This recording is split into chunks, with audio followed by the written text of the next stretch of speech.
least 12 verses of the Torah Parsha, so I'm going to try to be left behind. We're starting all over again today. Yeah. And this is a very important one.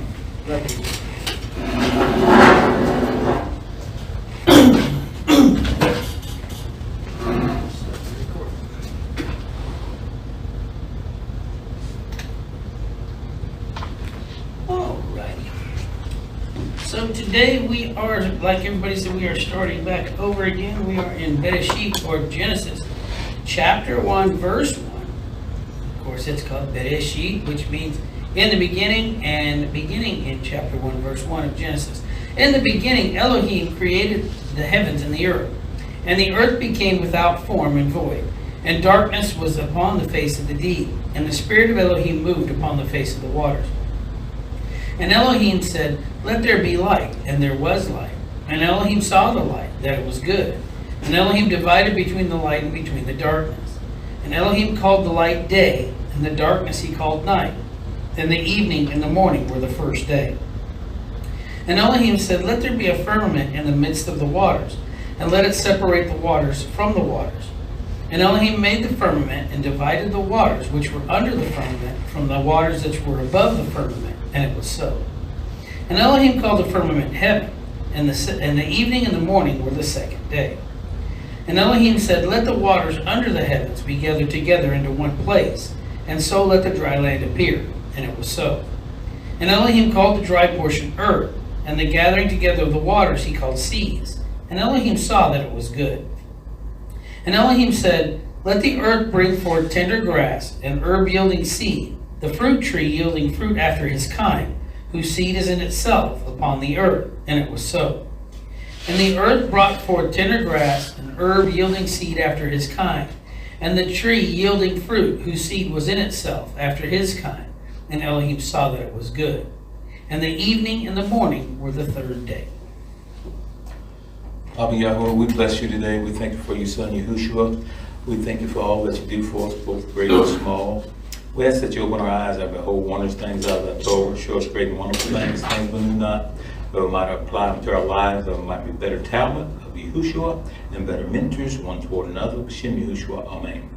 And so we have starting all over again, and this is important so that we can understand and how things are going to work in the end, because he said, "I told the end from the beginning."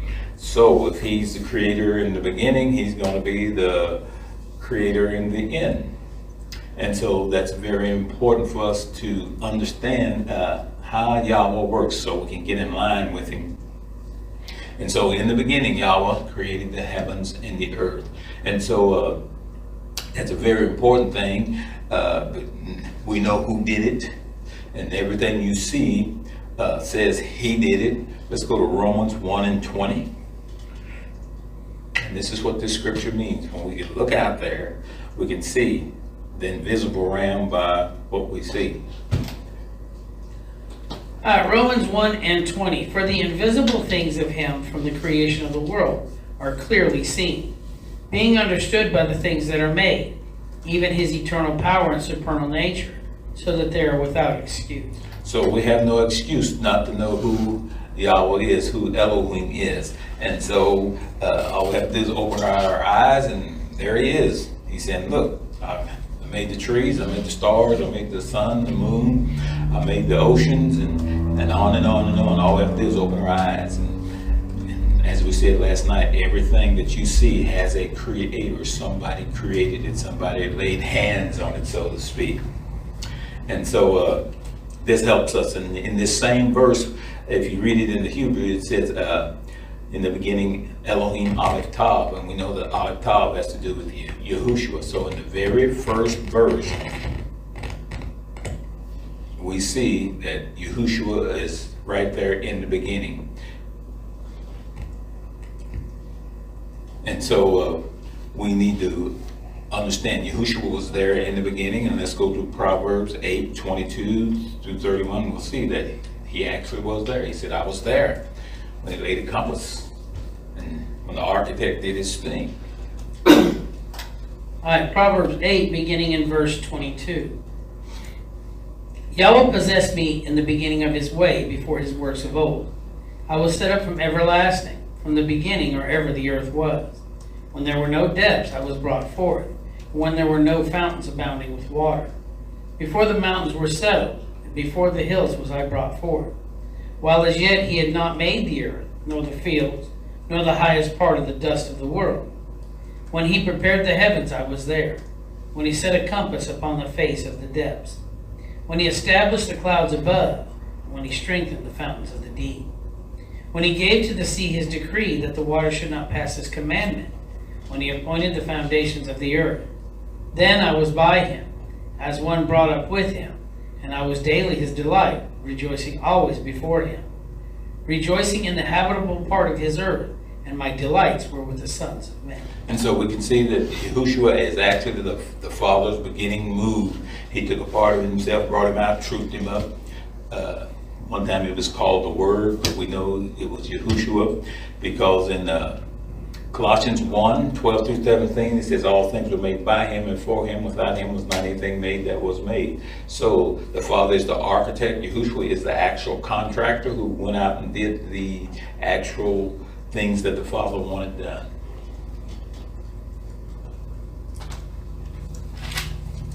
You want Colossians? 1, 12 through 17. Colossians 1, beginning in verse 12. Giving thanks unto the Father, which has made us meet to be partakers of the inheritance of the saints in light, who has delivered us from the power of darkness and has translated us into the kingdom of his dear Son, in whom we have redemption through his blood, even the forgiveness of sins, who is the image of the invisible Elohim, the firstborn of every creature. For by him were all things created that are in heaven, things that are in earth, visible and invisible, whether they be thrones or dominions or principalities or powers. All things were created by him and for him. And he is before all things, and by him all things consist.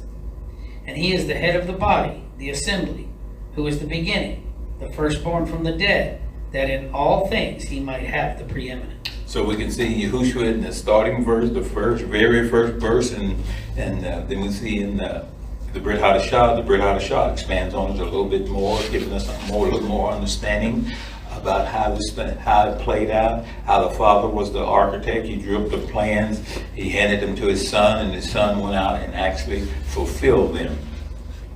And so people that don't believe in Yahweh or Elohim, they need to just open their eyes and ask the question, how did all this happen? Where did it all come from? So, and we know it all came from him through Yahushua. All right, let's read Psalms 33, 6 through 9.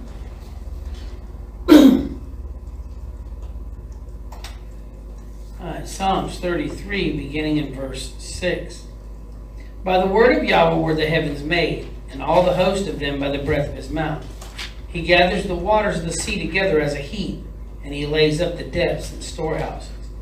Let all the earth fear Yahweh, and let all the inhabitants of the world stand in awe of him. For he spoke, and it was done. He commanded, and it stood fast. And so we can see it was done by spoken word, and that's why spoken word is so powerful. A lot of people won't think about it, but it's much more powerful if we speak. Amen? Because things move a lot faster if we speak rather than just think about it. We need to speak it because that's how he, the architect, put it out there for it to be spoken. And so that helps us to understand we're following his pattern. And as we can see in the beginning, Yahweh created the heavens and the earth, and in Revelation 21, we see there's going to be a new heavens and a new earth. So just like it was in the beginning, we see the same person who did it in the beginning going to do it in the end.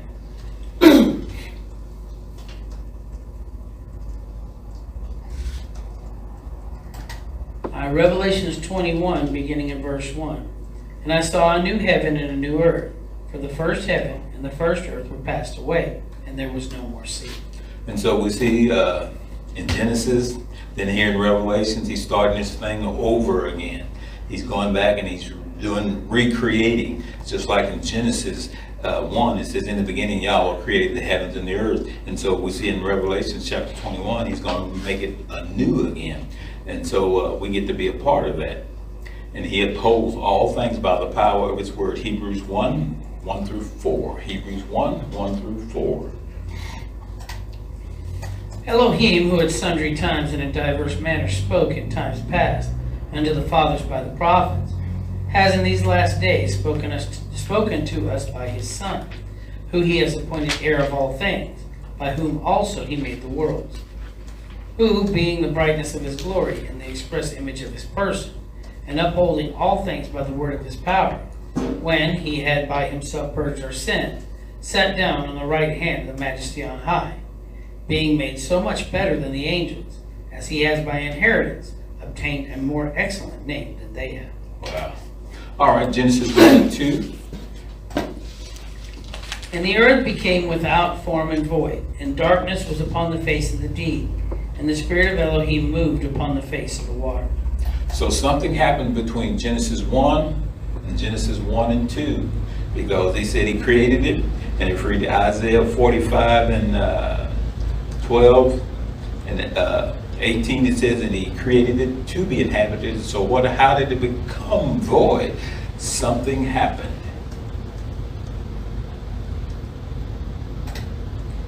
All right, Isaiah 45, you said verse 12? You said 12? Yeah. And 18. I have made the earth and created man upon it. I, even my hands, have stretched out the heavens, and all their host have I commanded. Verse 18 says, for thus says Yahweh that created the heavens, Elohim himself that formed the earth and made it. He has established it. He created it not in vain. He formed it to be inhabited. I am Yahweh, and there is no one else. So what happened? That it became chaotic, no form, no pattern, because something big happened, and we know it had to be sin for Yahweh to move in that kind of way to destroy this earth. And so he's telling us if we don't do it like his plan, our plans will be destroyed. And then the Spirit moved upon the face of the earth. It was like the Spirit, like a hen brooding over her eggs. And this is what the Spirit was doing, brooding over the earth, bringing back life to it. It's because it had become no form, no chaotic. And so the Spirit, or the Ruach, was bringing it back in. All right, Genesis 1 and 3. And Elohim said, let there be light, and there was light. So darkness is what? The absence of light. And so when this thing went off, it went from being light to darkness. Then Yahweh said, let there be light. And who showed up? Yahushua, because he said, I am the what? Light of the world. And so this is very important that we understand the difference between darkness and light. Darkness is the absence of light. Light is what Yahweh created. That says, in him is no darkness. How many see that? So he said, let there be light, and there was light. Genesis 1, 4 through 5. And Elohim saw the light, that it was good. And Elohim divided between the light and between the darkness. And Elohim called the light day, and the darkness he called night. And the evening and the morning were the first day. And so, why is it still that way? Because he's the creator. This shows us that he's the creator. Why do they call this place earth? Because he's the one that named it, not man. Why is the light and darkness separated? Because he did it. And so each time we see this, we look at the visible, we see some invisible work, and that it was him that did it, and he's upholding all things by the power of his word. And in the first day he said it was good. All right, Genesis 1, 6 through 8. And Elohim said, let there be a firmament in the midst of the waters, and let it separate the waters from the waters. And Elohim said, and Elohim made the firmament, and divided the waters which were under the firmament from the waters which were above the firmament, and it was so. And Elohim called the firmament heaven, and the evening and the morning were the second day. Now this is the only day that he didn't say it was good, the second day. And so he did his dividing the land from the water, and it's showing his great power to restore things. He's not making it all from the beginning. He's just restoring things because the earth fell into what do we call it? Take-home pit, a big pit of darkness and water because of what had happened previously. All right, Genesis 1, 9 through 13.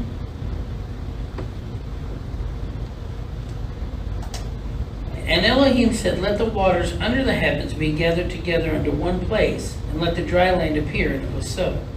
And Elohim called the dry portion earth, and the gathering together of the waters he called seas. And Elohim saw that it was good. And Elohim said, let the earth bring forth tender grass, the herb yielding seed, and the fruit tree yielding fruit after his kind, whose seed is in itself upon the earth, and it was so. And the earth brought forth tender grass, and herb yielding seed after his kind, and the tree yielding fruit, whose seed was in itself after his kind. And Elohim saw that it was good. And the evening and the morning were the third day. And so the third day is good, and we can see, we're starting to see a pattern here. Yahweh's recreating this stuff because someone special he's going to put here. And so he's asking for fruit trees and herbs and seed bearing seed after its own kind. And that's a very important statement because that's why he had some nations destroyed, because seed bearing seed after their own kind. If it's bad seed, it's going to bear bad seed. And so we want to bear good seed so that our seed will be good. All right, and so there were the fruit trees and the herbs and all that. And we can see he's preparing for somebody special to take this place over. All right, Genesis 1, 14 through 19. And Elohim said, let the lights of the firmament of the heavens separate the day from the night, and they will be for signs and for seasons and for days and years. And let them be for lights in the firmament of the heavens to give light upon the earth, and it was so. And Elohim made to appear two great lights, the greater light to rule the day, and the lesser light to rule the night, and the stars. And Elohim set them in the firmament of the heaven to lighten the earth, and to rule by day and by night, and to separate between light and between darkness. And Elohim saw that it was good. And the evening and the morning were the fourth day. So the fourth day is good. So the sun and the moon and the stars are to separate night from day.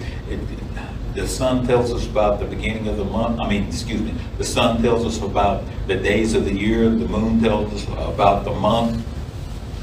And stars gives us, we can look at the stars if you're in a ship and get our guidance and on to know where to go.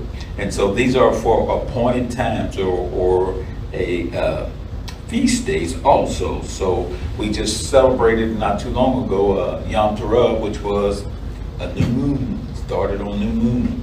And we just celebrated Sukkot, which started on full moon. So we can see they have a part to play in this. But let's read Psalms 104, 19 through 24.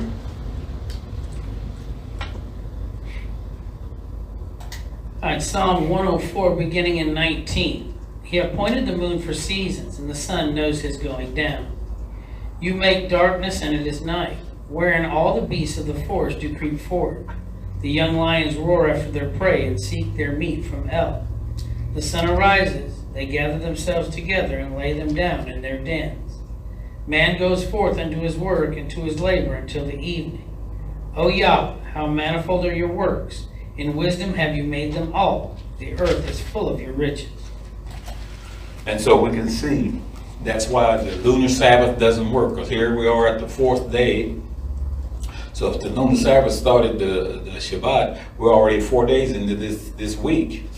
So that definitely couldn't work. They would have to redo the creation. And so that's why we know the lunar Sabbath just does not work. Moses didn't talk about it, the Father didn't talk about it, the Son didn't talk about it, and the apostles didn't talk about it, the prophets didn't talk about it. So we know that that's not correct. All right, Genesis 1, 20 through 23. And we can see the Father's steady building things up to, because there's somebody special he's going to create, he's going to make, he's going to form. And Elohim said, let the waters swarm with swarms of living creatures, and birds that may fly above the earth in the open firmament of the heavens. And Elohim created great sea monsters and every living creature that swarms, with which the waters swarm, after their kind, and every winged bird after his kind. And Elohim saw that it was good. And Elohim blessed them, saying, Be fruitful and increase, and fill the waters and the seas, and let the birds multiply in the earth. And the evening and the morning were the 5th day. And so we see he's steady building. He's putting things back the way they originally were. He's building because, check out the 6th day. Genesis 1, 24 through 31. And Elohim said, Let the earth bring forth a living creature after his kind, cattle and creeping thing and beasts of the earth after their kind. And it was so. And Elohim made the beasts of the earth after their kind, and cattle after their kind, and everything that creeps upon the ground after their kind. And Elohim saw that it was good. And Elohim said, Let us make man in our image, after our likeness, and let them rule over the fish of the sea, and over the birds of the heavens, and over the cattle, and over all the earth, and over every creeping thing that creeps upon the earth. So Elohim created man in his image. In the image of Elohim created he him, male and female created he him. And Elohim blessed him, and Elohim said to him, Be fruitful and multiply, and replenish the earth and subdue it, and rule over the fish of the sea, and over the birds of the heavens, and over every living thing that moves upon the earth. And Elohim said, Behold, I have given you every herb bearing seed which is upon the face of all the earth, and every tree in which is the fruit of a tree yielding seed. So to you it shall be for your food. And every beast of the earth, and every bird of the heavens, and every creeping thing that is on the earth, wherein there is life, I have given every green herb for food. And it was so. And Elohim saw everything that he had made, and behold, it was very good. And the evening and the morning were the 6th day. So on this day, he said it's very good, very tov. And so he's making all this stuff to make sure that man will be taken care of, and the earth will function like it's supposed to. And if you haven't seen the movie or the documentary, Earth from Space, you need to watch it. You'll see how the Abba set this thing up, and it's working perfectly. It started down there at the South Pole with all this ice, and then it turns to salt, and salt goes around the world. And man, it's really awesome the way the Father set this thing up. And he made man in his own image and likeness. Image has to do with the outside, likeness has to do with the inside. And so, and all creatures were vegans back then. Now you better not get around a leon. But the scripture says, and the lion shall eat straw like an ox. So he's going back there. So you see everything's returning to its original form and shape in the end. And that's why we know he told the end from the beginning, because we're going back to the way it was first in the garden. And that's an amazing thing. And so now people who want to talk about racism, hey, Acts 17:26.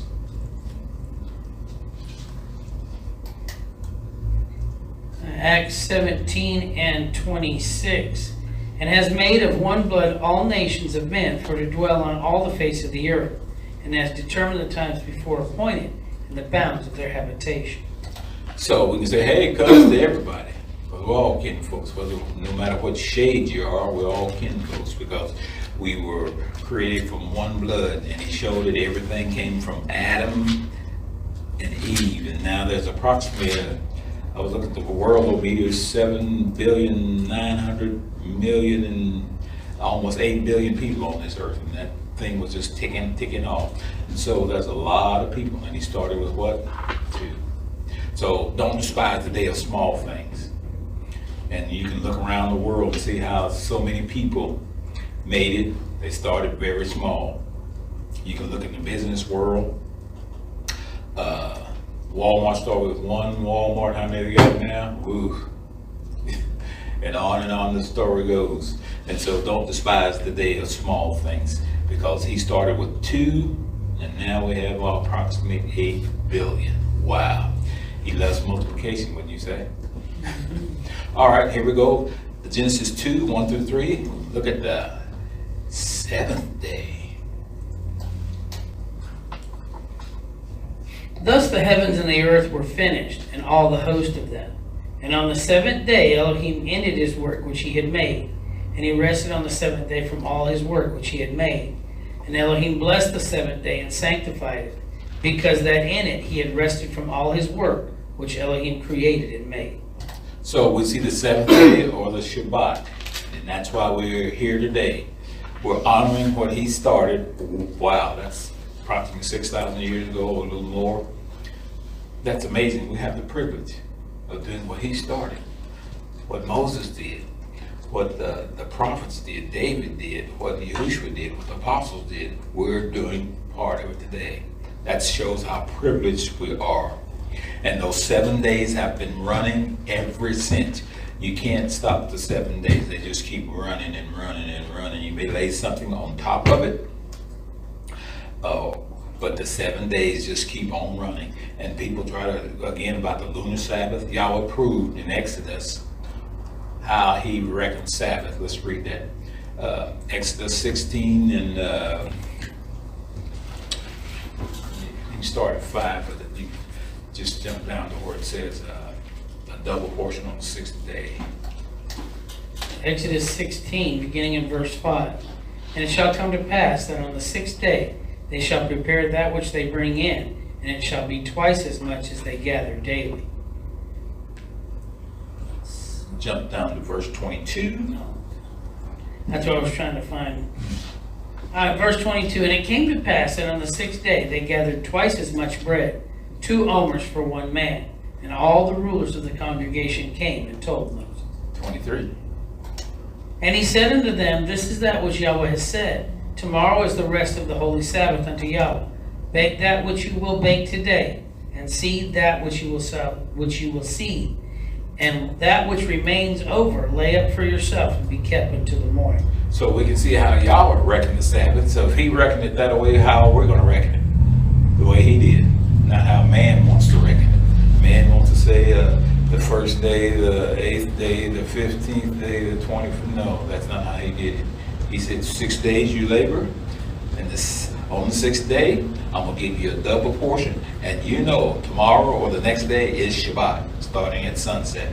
And so that's how he reckoned it. And since he created it, I think he knows what he's doing. Yes. Would you say amen? Amen. All right.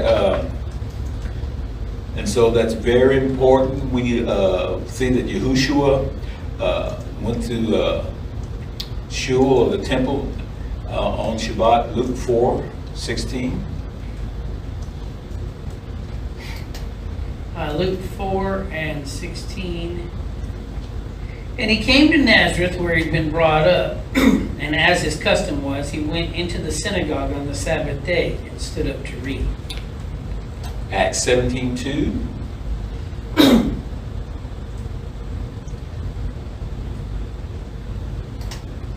Acts 17:2. And Paul, as his manner was, went in unto them, and 3 Sabbath days reasoned with them out of the Scriptures. Acts 15:21. Acts 15:21. For Moses of old time has in every city them that preach him, being read in the synagogues every Sabbath day. See, so there's no mention of the lunar Sabbath here. And who's keeping it? Moses, Yahushua, and Paul, and the apostles. So I think I will follow them rather than what man has come up with. So he tells them on the 7th day rest. So that's what we're doing, and it's been running ever since it started. You can't stop it. It just keeps going and going and going. All right, Genesis 2:7-8.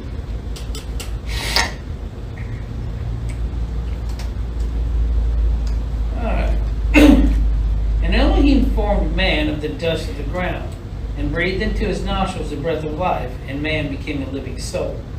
And Yahweh Elohim planted a garden eastward in Eden, and there he put the man whom he had formed. So he had created them in the spiritual realm, male and female, but they didn't come about physically to right here. And then he breathed into them what he had created.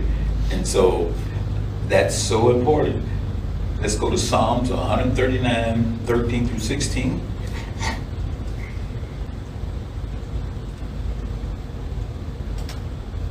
For you have possessed my reins, you have covered me in my mother's womb. I will praise you, for I am fearfully and wonderfully made. Marvelous are your works, and that my soul knows right well. My substance was not hid from you when I was made in secret, and curiously wrought in the lowest parts of the earth. Your eyes did see my substance, yet being unperfect, and in your book all my members were written, which in continuance were fashioned, as when as yet there was none of them. Wow, and people trying to change who they are, and it's all written in the book. When they came in the world, whatever they were when they came, that's what they better be when he shows up again. But yet they think, because they think or believe they can change themselves, it's all right, but it's not going to be all right. All right, excuse me. Genesis 2 and 9.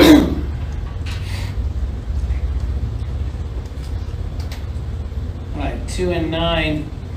And out of the garden made Yahweh Elohim to grow every tree that is pleasant to the sight and good for food, the tree of life also in the midst of the garden, and the tree of knowledge of good and evil. And so we can see this has always been about a tree. We see he told them of all the trees, just don't eat this one. And guess what they did? They ate from the one. So it's always about a tree. When we go to the book of Revelations in chapter 22 and 1 through 2, we see the tree of life there. So they didn't eat of the tree of life in the garden. So now we got to go back to the garden to partake of the tree of life. Revelations 22, beginning in verse 1. And he showed me a pure river of water of life, clear as crystal, proceeding out of the throne of Yahweh and of the Lamb. And in the midst of the street of it, and on either side of the river, was there the tree of life, which bore 12 manners of fruits, and yielded her fruit every month. And the leaves of the tree were for the healing of the nation. Wow, that's a very important piece of scripture there. They got brand new fruit and vegetables every month. Where now we get them what? Once a year. And that's if the weather's holds up. But Yahweh gave them everything they needed, and one was a tree of life and one was a tree of death. And it's sickening to see man keeps repeating his same error. It's just like at the stake. Pilate said, who should I release to you? Should I release the Prince of Life or a murderer? They chose the death tree again. And it's happening over and over and over and over again. And that's what the atheists are doing. They're choosing the tree of death. And Yahweh said in 2 Thessalonians, because you have that 2 and 10 or somewhere around there, because you have not a love for the truth, I will send you strong delusion. Of what do we see? It's very strong out there. It's so strong you think, wow, how could it get this bad? Because when he says it's strong, he means business. And so there were 2 special trees, and it's all about a tree. And that's why this Christmas tree is so sad. Let's read that. Jeremiah, 10, 2 and 3? Jeremiah 10, beginning of verse 2. Thus says Yahweh, do not learn the way of the heathen, and do not be dismayed at the signs of heaven, for the heathens are dismayed at them. For the customs of the people are vain. For one cuts a tree out of the forest, the work of the hands of the workmen with the axe. And they deck it with silver and with gold, and they fasten it with nails and with hammers, that it cannot move. They are as upright as the palm tree, but they cannot speak. They must needs be carried, because they cannot go on their own. Do not be afraid of them, for they cannot do evil, neither also is it in them to do good. So we see they were celebrating what they call Christmas before he was born. So we long before he's gone. So we see this as a pagan worship, a pagan form, and that's what he said, be not like the heathen or the pagans. And so that's why we don't do that. because it's pagan, it's not a scriptural. Yahushua said celebrate his birth, which is during Sukkot and not during December. Amen? Amen. All right. And there were 4 rivers coming out of the garden in 4 directions. And so he put man in the garden, and he told him to what? Guard the garden. Genesis 2, 5 through 17.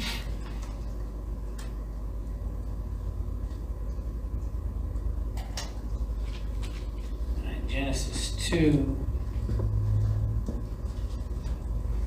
Alright, I guess beginning. Excuse me, Genesis 2, 15 through 17. I'm sorry. Beginning in verse 15. And Yahweh Elohim took the man and put him into the Garden of Eden to dress it and to keep it. And Yahweh Elohim commanded the man, saying, of every tree of the garden you may freely eat, but of the tree of the knowledge of good and evil you shall not eat of it, for in the day that you eat thereof you shall surely die. So he said, guard it. And what did they do? They didn't guard it very well, did they? Nope. No. So that's why it's up to us to guard the truth that we have, because there's an enemy who wants to steal the truth from us. That's why I wrote that song. What's the name of it? I can't even think of the name of it now.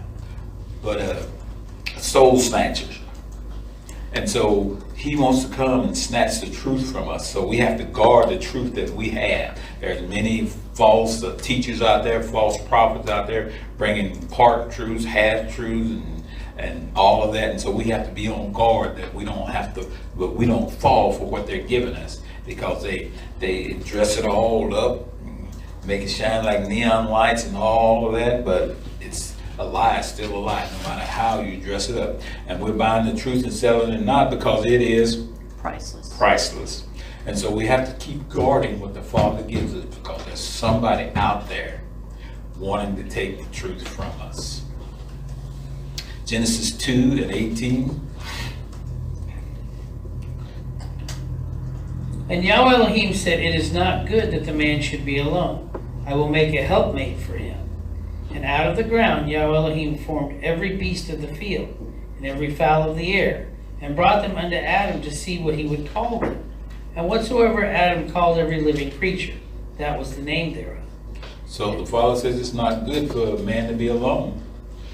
But look at the wisdom, the understanding, the knowledge that Adam had. He could look at an animal and say, well, this one's a lion, this one's an elephant, this one's a chicken, or this one's an ape, and on and on and on. He could see the nature of these creatures, and Yahweh didn't argue with him, said, nah, that ain't it.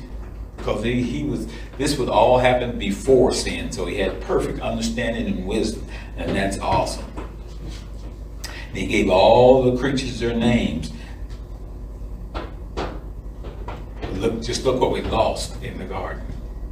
Wow, we lost so much. All right, Genesis 2, 21 through 25. And Yahweh Elohim caused a deep sleep to fall upon Adam, and he slept.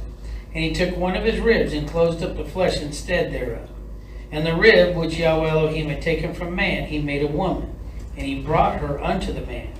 And Adam said, this is now bone of my bone and flesh of my flesh. She shall be called woman, because she was taken out of man.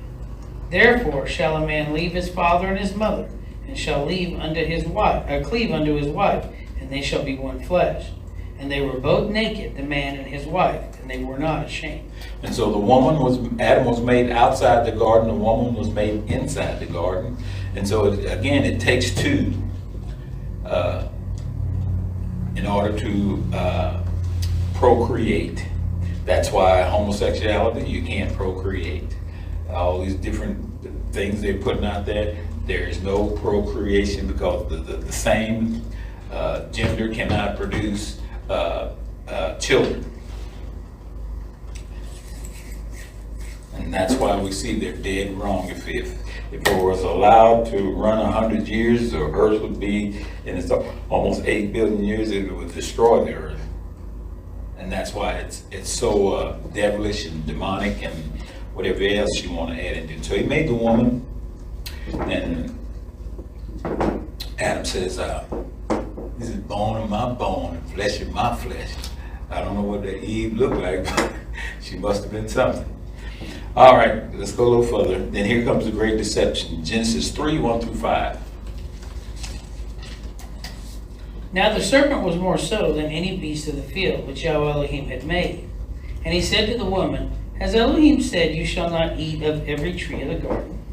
And the woman said to the serpent, We may eat of the fruit of the trees of the garden, but of the fruit of the tree which is in the midst of the garden, Elohim has said, You shall not eat it, neither shall you touch it, lest you die. And the serpent said unto the woman, No death will you die. For Elohim knows that in the day that you eat thereof, then your eyes shall be open, and you shall be as Elohim, knowing good and evil. So we know Hasatan's always coming and promising you something Better. better. He's always promising you something better. And this is how the deception started. So how is he going to deceive the people in the book of Revelations? He's going to promise them something better. And deception is so powerful because it causes people to do it to themselves. He didn't have to take a gun and do it. Once she was deceived, they were deceived, they did it to themselves. And so that's why we have to watch out for deception, because let's read Ephesians 4:14.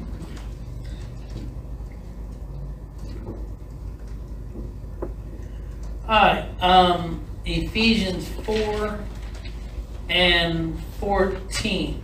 That we henceforth be no more children, tossed to and fro, and carried about with every wind of doctrine, by the sleight of men, and cunning craftiness, whereby they lie in wait to deceive. They know that deception is so powerful, so that's what they want to do, so they can do it to themselves. Remember the children of Israel. Balaam said, I can't curse them, but I can show you how to get them to do it to themselves. And that's what happened. They did it to themselves. Nobody took a gun to them or chained them up. They did it to themselves. And that's why we have to be on the outlook for deception, because it's out there and it's very cunning and it's all dressed up. And remember, Hasatan only added what? One word. One word. Wow. Look what happened. Just one word. And again, he attacked the weakest link. And Yahushua even said, watch out, because they're going to deceive many. Matthew 24, 4 through 5.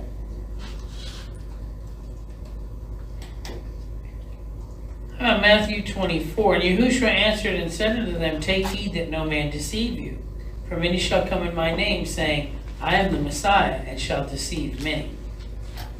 So we can see the enemy's number one plan is to deceive people, so they do it to themselves. And when he comes back in Revelation, the pattern is that's what he's going to do again.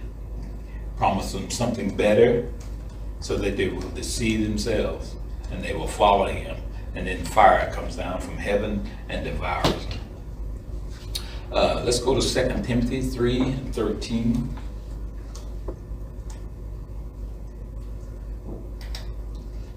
All right, 2 Timothy 3 and 13. But evil men and seducers shall wax worse and worse, deceiving and being deceived. See, deception. That's what the dark side of the world is working on, is deception. Trying to make you believe I can make it better, but they can't make it better. They can only make it worse. If Yahweh's law is perfect, what can you do to perfect? Mess it Nothing. up. Only make it worse. And so that's their whole thing is by deception. Let's read 1 Corinthians 6, 9 through 10.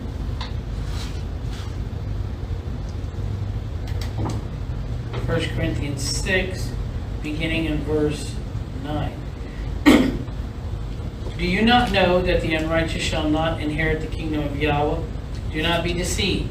Neither fornicators, nor idolaters, nor adulterers, nor effeminate, nor abusers of themselves with mankind, nor thieves, nor covetous, nor drunkards, nor revilers, nor extortioners shall inherit the kingdom of Yah. So what are they trying to do? Deception. You keep hearing it, deception, deception, deception. So we have to be on the lookout for how are they trying to deceive us. We see they started with the lunar Sabbath, and they've got the flat earth, and then they come out with all this stuff about Enoch and all these other things that doesn't match Scripture. All right, Genesis 3 and 8. And they heard the voice of Yahweh Elohim as they were walking in the garden in the cool of the day. And the man and his wife hid themselves from the presence of Yahweh Elohim amongst the trees of the garden. So, what should they have did? They should have run toward him instead of away from him. So we see what sin causes men to do. They want to run and hide instead of going toward him and repenting and confessing and making things right. They tried to hide, but we know that you can't hide from Yahweh. Let's read Hebrews 4, 12 and 13.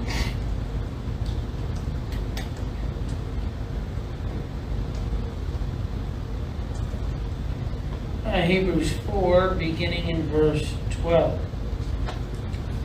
Now the word of Yahweh is quick and powerful and sharper than any two-edged sword, piercing even to the dividing asunder of soul and spirit, and of the joints and the marrow, and is a discerner of the thoughts of the intents of the heart. Neither is there any creature that is not manifest in his sight, but all things are naked and open unto the eyes of him with whom we have to do. So we can't hide it. We might as well confess it and be on the right side of it. He said if we confess our faults, he's able to help us out. But if we hide them, he says, oh, wow, there is hell to pay for trying to hide something from the all-seeing eye. All right, let's go to Genesis 3, 14 through 19. And Yahweh Elohim said unto the serpent, because you've done this, you are cursed above all cattle, and above every beast of the field. Upon your belly shall you go, and dust shall you eat all the days of your life. And I will put enmity between you and the woman, and between your seed and her seed. He shall bruise your head, and you shall bruise his heel. Unto the woman he said, I will greatly multiply your pain and your conception. In pain shall you bring forth children, and your desire shall be to your husband, and he shall rule over you. And unto Adam he said, because you hearkened unto the voice of your wife, and ate of the tree of which I commanded you, saying, you shall not eat of it. Cursed is the ground for your sake. In sorrow shall you eat of it all the days of your life. Thorns and thistles shall it bring forth to you, and you shall eat the herb of the field. In the sweat of your face shall you eat bread, till you return unto the ground. For out of it you were taken, for dust you are, and to dust you shall return. And so we can see that Yahweh got all three of them. He got the serpent because he came up with the deception. He got the woman because she listened to the deception. And this is where atheists want or people that don't believe in Yahweh think, why is there pain and suffering right here? This is why we see pain and suffering started because of sin. They were created in pure pleasure. Wow. Pure pleasure. And learned nothing from it. They didn't learn anything from pleasure. They didn't learn anything from pleasure. How many people learn something from pleasure? Because they think it'll never end. And they don't care about learning. You just look at a lot of sporting athletes. They think they're in pure pleasure because they're making millions and millions of dollars, and some of them wind up poorer than we are. So you don't learn in pleasure, you learn in pain, and that's why he sends it. And that's why it's in the earth. It's his way of getting people to eyes open and to start paying attention to what's going on in life. And so, ladies, let's be careful what we try to tell our husbands, because there's 2 times that ladies told their husbands something and it's costing us to this very day. Eve and Adam, Sarah and Abraham. So let's be careful about that, because we're fighting that right today. And so let's do our best to do the will of Yahweh. All right, then he made coats for them, and then he kicked them out. He had to kill some animal. First time was the sacrifice, and then he kicked them out and told them don't come back. Because if they would have got to the tree of life, they would have lived in that condition forever.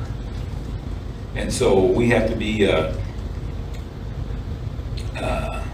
out here, but Yahweh gave us a way back through his son, Yahushua. And so he put, what did he put at the gate when he threw them out? 2 angels with flaming swords, and they guarded the tree of life. And this is the last time we see any mention of the tree of life that was in the garden until we read it in Revelations 22. And so he put 2 angels with flaming swords. They couldn't get it because that was his mercy shown to mankind, because he didn't want man to live in that condition forever. See, we serve an awesome Elohim. Even though we fail, he said, I still don't want you to live in that condition forever. I'll tell you, the El we serve, he's so mindful of us. All right, moving a little further. Genesis 4, 1 through 8. This is the story of Cain and Abel. And the man knew Eve his wife, and she conceived and bore Cain, and said, I have gotten a man, even Yahweh. And she again bore his brother Abel. And Abel was a herder of sheep, but Cain was a tiller of the ground. And it came to pass in the end of days, that Cain brought of the fruit of the ground an offering unto Yahweh. And Abel, he also brought of the firstlings of his flock and of their fat. And Yahweh had respect unto Abel and to his offering. But unto Cain and his offering he did not have any respect. And Cain was very angry, and his countenance fell. And Yahweh said to Cain, Why are you angry? Why has your countenance fallen? If you do well, you shall be exalted. But if you don't do well, sin offering lies at the door. And unto you shall be his desire, and you shall rule over him. And Cain talked with Abel his brother. And when it came to pass, when they were in the field, that Cain rose up against Abel his brother and slew him. So Cain's jealousy came up, didn't it? Yep. He was jealous of his brother. But Yahweh told him, all you got to do is bring the right offering, and I'll accept what you bring. That didn't do him any good. He said, nah, accept it like I'm bringing it to you. And that's what the world thinks. That's what the religious world thinks. You just accept it like I bring it to you. No, he's not going to accept it. It's got to be his way or no way. And so Cain's jealousy comes up. He goes and kills his brother Abel. And if you're looking at the tabernacle, you can see exactly why Cain's offering was not acceptable and Abel's was, because Cain was a tiller of the ground, so he brought bread. Look how far he skipped. Abel brought a sacrifice, blood. So the first way you get into the tabernacle is through blood, and then you gradually go up. And so that's why Cain's sacrifice was not acceptable and Abel's was. He brought the right type of sacrifice. All we have to do is ask his brother or trade for something from his brother. Yeah, but when you're jealous, you don't quite see very good. Yeah. And then he sent Cain away. Let's read that, Genesis 4:16. 4:16, and Cain went out from the presence of Yahweh and dwelt in the land of Nod, on the east of Eden. So he sent him away, and he went to the land of Nod, whatever you sent him away. And so now we see twice they got sent away. Adam and Eve got sent out of the garden, and Cain got sent away from Adam and Eve, and right there. So we see people getting sent away. Why? Because they sinned. And then we read about the genealogy of Adam, and this was the first Adam's family. We see going on TV. Well, this is the first Adam's family, and it talks about all the generations. Then we come down to the birth of Seth, Genesis 5:3-4. And Adam lived 130 years and begat a son in his own likeness, after his image, and called his name Seth. And the days of Adam, after he had begotten Seth, were 800 years. and he begat sons and daughters. And all the days that Adam lived were 930 years, and he died. Wow. That's a long time, but it wasn't. Yahweh told him, in the day that you eat, you shall surely die. So a day to Yahweh is 1,000 years, and 1,000 years one day. So he didn't make the day, did they? Nope. Just like he told him, in the day you eat, you shall surely die. Even though he lived, what 830 years? 930 years, that's a long time. But he still didn't make the day. And it's curious that it was 930 years, but 930 years from 1,000 leaves what? What's the average lifespan of man today? 70. 70. And so Seth is raised up to take Enoch's place. Abel's place. And then we get to Enoch, Genesis 5:22 and 23. And Enoch walked with Elohim after he begat Methuselah 300 years, and begat sons and daughters. And all the days of Enoch were 365 years. So how many days of the year do we have now? 360. So he lived 1 year for each day of the year. Each day of the year. And so, and according to this, he didn't start following Yahweh until he was 65. And after that, he followed him 300 years. And then we get to Methuselah, and we often say, old is Methuselah. Methuselah was what? 969 years old. Genesis 5:26-27. And Methuselah lived after he begat Lamech 782 years, and begat sons and daughters. And all the days of Methuselah were 969 years, and he died. Wow. That's a long time. Remember we ran into them folks that tried to tell us a day was 12 hours. That's why they live so long. Wow. Those dumb people. All right, let's read Genesis 5:28-29. And Lamech lived 182 years, and begat a son. And he called his name Noah, saying, this same shall comfort us concerning our work and toil of our hands, because of the ground which Yahweh has cursed. And so now we see the birth of Noah, the one that's going to save mankind as a whole in this ark. Genesis 5:32. And Noah was 500 years old, and Noah begat Shem and Ham and Japheth. So this is the first, my three sons. That almost sounds like they were trickers. Huh? Almost sounds like they were trickers. Because it doesn't say he did it at different times. Yeah. But this is the first, my three sons. Remember the show, My Three Sons? Well, this is the first, My Three Sons. All right, let's read Genesis 6:1-7. And it came to pass, when men began to multiply on the face of the earth, and daughters were born unto them, that the sons of Elohim saw the daughters of men, that they were fair, and they took them wives of all which they chose. And Yahweh said, my spirit shall not always strive with man, for he is but flesh. Let his days be 120 years. And there were Nephilim in the earth in those days.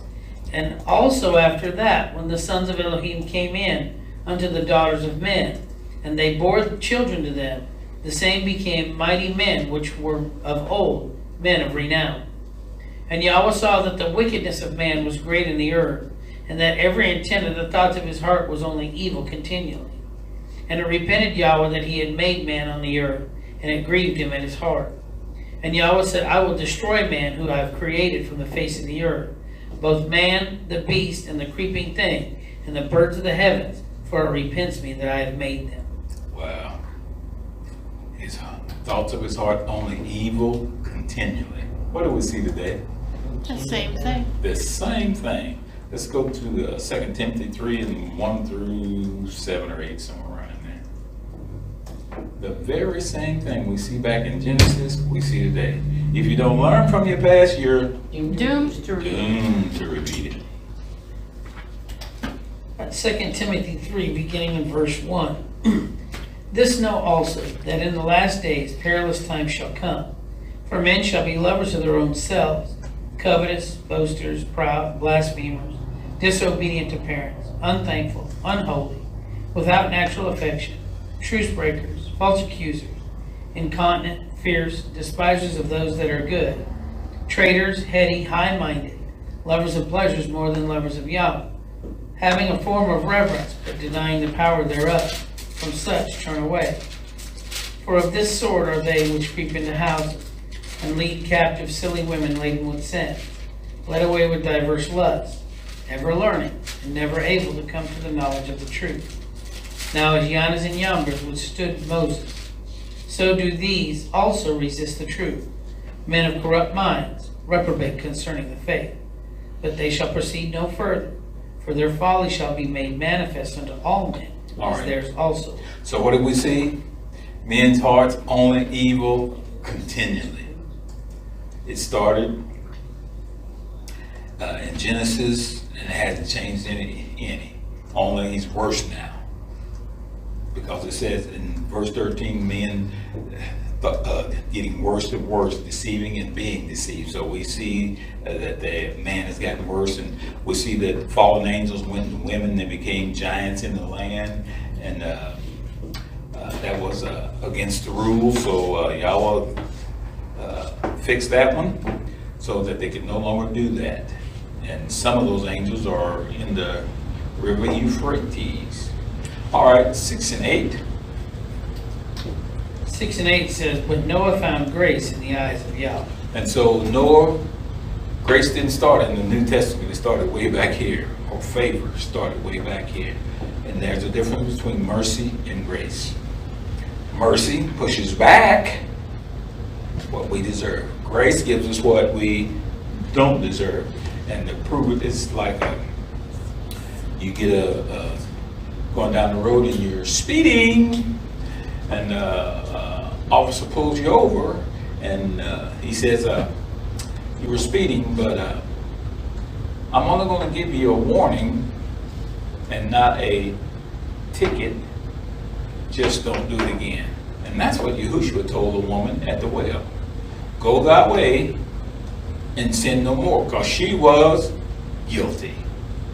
The person that's speeding is guilty, but grace was shown. They pushed back what they rightly deserved, a ticket. And the woman should have been stoned, but Yahushua pushed it back and showed grace. So we see grace in the Old Testament as well as in the New Testament. And Noah was the first one we see that word used on. And so grace is very important, and it's so sad that the church thinks grace is a key or a ticket to do anything they want. Grace is very time sensitive. It means that I'm giving you time to do 180 degrees and turn back to Yahweh. That's all grace is all about. It's just it's time sensitive, and when grace is gone, see, mercy lasts for how long? Forever, but you never hear about his grace lasting forever. So it's time sensitive, and he's giving a man a time to turn back. And what are they doing? They're turning away more and more and more every day. It's so sad. Now I'm talking about the religious world. Instead of turning to him, they're turning away from him and coming up with all new deceptions and things and what have you. And so Noah found grace, and so the grace is given to us so that we might turn around. And I thank Yahweh that he gave us grace, that he could have took us out, because some of us was pretty wild. Speaking of myself, I was pretty wild, but he allowed me to fail so many times till I fell into the truth and buy the truth and sell it not, because it is Priceless. priceless. Abba, we love and appreciate your son Yahushua, B'Shem Yahushua. Amen. All right, we're going to go ahead and break it down there. We appreciate everybody being with us here today in our Zoom room. Let's meet back here at 4 p.m. Central for our Hebrew class. You should